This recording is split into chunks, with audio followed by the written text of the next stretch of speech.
Even कुछ दिन पहले एक नोटिस के ऊपर मैंने आपको वीडियो प्रोवाइड करी थी, जिसमें मैंने आपको कुछ बातें बताई थी इग्नू के रिलेटेड।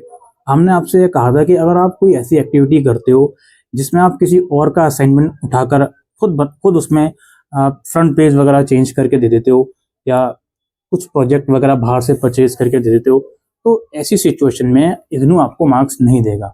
और उसमें मैंने एक पॉइंट और ऐड करा था कि कोई भी ऐसी गतिविधि है जो इग्नू की वेबसाइट से हो रही है, तो भाई वो इग्नू की ही वेबसाइट से होगी। अगर कोई आपसे ये बोलता है कि हम असाइनमेंट आपके जमा कर देंगे, हम प्रोजेक्ट आपके जमा कर देंगे और आपसे पैसे लेंगे, तो ये हरगिज गलत है। असाइनमेंट जमा करने के या प्रोजेक्ट जमा करने के पैसे नहीं लगते। वो अलग बात है, प्रोजेक्ट की फीस वगैरह लगती है, अगेन वो वेबसाइट पर ही होती है। लेकिन इस वीडियो में हम आपको बताएंगे जो पेड असाइनमेंट है उसकी क्या सच्चाई है। देखिए, टू बी वेरी ऑनेस्ट, मैंने कोई भी पेड असाइनमेंट पढ़ा नहीं है कि उसमें एक्चुअल में क्या लिखा गया है क्या नहीं लिखा गया। लेकिन यहाँ पर मैं कुछ बातें हैं जो आपके सामने रखना चाहता हूँ। इग्नू में असाइनमेंट बनाने का जो पर्पज है वो सिंपली ये होता है कि जो भी आपका प्रोग्राम है, जो भी आपका सब्जेक्ट है, उसमें जो भी टॉपिक्स आपके कवर होने वाले हैं सिलेबस में, उससे आप फेमिलियर हो जाओ, उससे आप अवेयर हो जाओ। असाइनमेंट में जमा करने के टाइम, क्योंकि असाइनमेंट थ्योरी एग्जाम से 1-1.5 महीने पहले जमा हो जाते हैं, 2 महीने पहले, तो आप लोग अवेयर हो जाओ, आप लोग की अंडरस्टैंडिंग बढ़ जाए अपने कॉन्सेप्ट की। वो मेन टॉपिक होता है। इसलिए बार बार इग्नू भी ये बोलता है कि भाई असाइनमेंट आप अपनी अंडरस्टैंडिंग से बनाइए।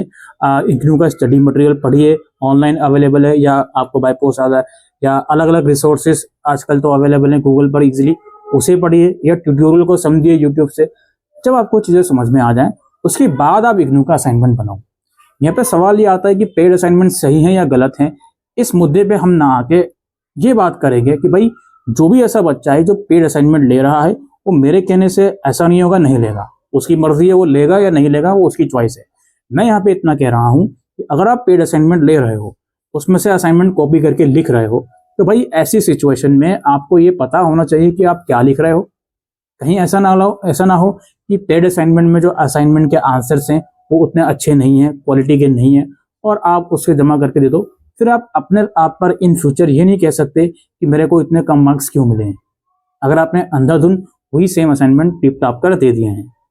हाँ, इसका एक तरीका होता है, भाई आपने पेड असाइनमेंट ले लिए, कोई बात नहीं, उसे आप पढ़ो, थोड़ी पढ़ो, रीड करो आराम से।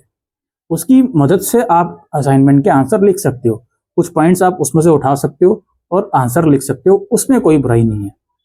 लेकिन यहाँ पर यह चीज़ कि आपने अपना सिलेबस तक नहीं पढ़ा, आपने अपने टॉपिक्स तक नहीं देखे, पेड असाइनमेंट परचेज करे और वही सेम एज इट इज हल्का सा 1-2% आपने चेंज करके उसको दे दिया, वो चीज़ें गलत हैं।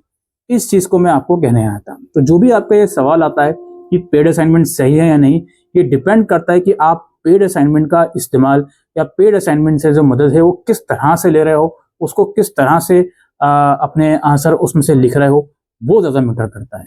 और अगेन भाई, आपको बुरा लगे या सही लगे, मेरी तो हमेशा से यही गाइडेंस होती है कि आप कोशिश ये करें कि पहले अपने टॉपिक्स को बहुत अच्छे से पढ़ लें, उसके बाद आपको पेड असाइनमेंट लेने ले लीजिए, उसकी मदद ले लीजिए, कोई दिक्कत नहीं है।